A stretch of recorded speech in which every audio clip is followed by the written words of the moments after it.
Hi guys, সবাই কেমন আছেন? আশা করি সবাই ভালোই আছেন। আজকে আমি আপনাদের সামনে আরেকটি নতুন ভিডিও নিয়ে হাজির হয়েছি। যেখানে আমি আপনাদেরকে দেখিয়ে দেব KSX এর যে টোকেনটা রয়েছে সেটা আপনারা কিভাবে ট্রান্সফার করবেন। এখানে দেখতে পাচ্ছেন KSX এর যে টোকেনটা রয়েছে এখানটিতে, সেখানে আমি ক্লিক করে দিলাম। এখানে দেখতে পাচ্ছেন আমার টোকেনটি শো করতেছে। এখানে আপনারা ট্রান্সফার করতে গেলে একটি সমস্যা ফেস করতেছেন। কিন্তু এটা আপনারা কিভাবে দূর করবেন? তার জন্য আপনাদের চলে যেতে হবে এখানেতে যাওয়ার পর আপনারা KSX এর যে রিওয়ার্ড অপশনটা রয়েছে সেখানে মাইনের অপশন রয়েছে সেখানে চলে যাবেন। তো এখানে আসার পর আপনারা এখানটাতে আপনারা ক্লিক করে দিবেন। আমি এখানটাতে ক্লিক করে দিচ্ছি। আপনাদেরকে চলে যেতে হবে যে শার্পেক্স ড্যাপ ওয়ালেটটি যে রয়েছিল যে 28 তারিখের যে একটি তারা যে নোটিশটা দিয়েছিল সেখানটিতে।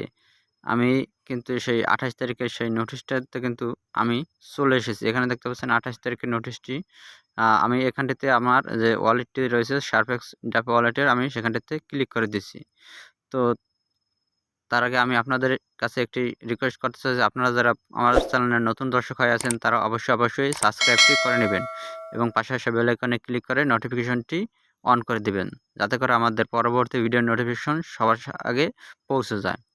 তো দেখতে পাচ্ছেন আমার এই যে অ্যাকাউন্টে রয়েছে সেটি কিন্তু এখানে চলে এসেছে। তো একটু নেট একটু স্লো হওয়ার কারণে একটু আসতে দেরি হচ্ছিল। তো দেখতে পাচ্ছেন এখানে কিন্তু আমার যে ফ্রি ব্যালেন্সটা রয়েছে আমি কিন্তু শুধুমাত্র এই টোকেনটাই আমি ট্রান্সফার করতে পারবো। তো ট্রান্সফার করার জন্য দেখতে পাচ্ছেন এখানে ট্রান্সফার অপশন রয়েছে, এখানে আপনারা ক্লিক করে দিবেন। এখানে ক্লিক করে দেওয়ার পর আপনারা যে অ্যামাউন্টের জায়গায় আপনার কত KSX এর দিতে চাচ্ছেন সেটা আপনারা দিয়ে দিবেন। যেমন আমার ধরেন 2 KSX আছে। তো এটা আমি আপনাদের সামনে দেখিয়ে দিচ্ছি। আর এখানে আপনারা যে অ্যাড্রেসটা যে রয়েছে আপনার কোন অ্যাড্রেসে আপনারা এটি ট্রান্সফার করতে যাচ্ছেন, তো সেটি আপনারা এখানটাতে দিয়ে নেবেন। তো এখানটাতে দেওয়ার পরে এখানে আপনার এক্সটেনশনিয়াল ডিপোজিট 0 এখানে এটা ওকে থাক। দেন আপনারা কিন্তু আপনাদের ডিপোজিটটা কিন্তু করতেছেন না, তাই এটা এখানে 0 থাকাই ভালো। আর এখানে আপনার অ্যালাইভ চেক এটাকে চেক মার্ক দিয়ে রাখবেন।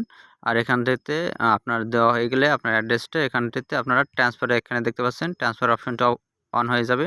আপনারা এখানে ট্রান্সফারে ক্লিক করে দেবেন। আপনারা ট্রান্সফারে ক্লিক করার সাথে কিন্তু আপনারা যে অ্যাকাউন্টে পাঠাতে যাচ্ছেন সেটা কিন্তু চলে যাবে। তো বন্ধুরা, আমার এই ভিডিওটি ছিল এই পর্যন্তই। আপনারা ধৈর্য সহকারে দেখার জন্য আপনাদের অসংখ্য ধন্যবাদ।